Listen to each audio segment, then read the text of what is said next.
Alors, Jean-Philippe Blondel, Traversée du feu, paru à l'Iconoclaste.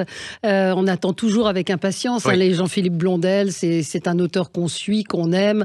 Il a publié une trentaine de romans. Il a une écriture et une petite musique bien à lui. C'est quelqu'un qui... C'est vous qui avez trouvé cette formule qui raconte des choses terribles avec légèreté. Oui. Et là, c'est une chose assez terrible qu'il raconte. C'est son cancer. Il a eu un cancer. Mais... C'est un livre joyeux, heureux malgré tout, parce qu'il a ce côté extrêmement positif. Ça lui permet de revenir sur son enfance, sur son père. Il a eu quand même une vie assez difficile. Ses deux parents sont morts, enfin sa mère et son frère dans un accident de voiture. Son père, qui avait été blessé, est mort quelques années après dans un accident de voiture. Donc il s'est trouvé orphelin. Il l'avait raconté, mais de façon très très romancée dans un de ses précédents romans.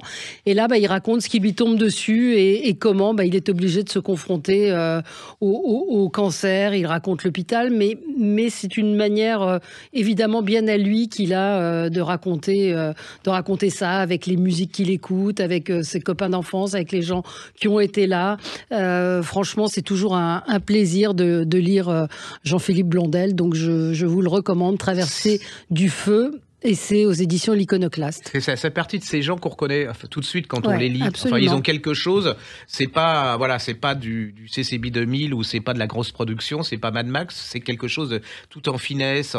Voilà, j'aime beaucoup ce genre d'auteur. C'est évidemment aussi pour les gens. Alors, si vous n'êtes pas malade, que vous n'avez pas de proches, ça ne vous empêche pas de le lire parce que c'est quelque part une leçon de vie, mais sans morale. Oui, sans morale. Voilà, c'est ça. Mais le livre se termine par la joie. Donc c'est pour vous donner un petit peu, puis cette couverture jaune qui vous montre que c'est pas quelque chose de triste. Et il a lui aussi un peu comme Marie Sizun une manière de raconter le quotidien, de raconter les gens normaux, les gens ordinaires, les invisibles. Voilà, c'est franchement bravo et bonne longue vie à Jean-Philippe Blondel. Absolument. Voilà.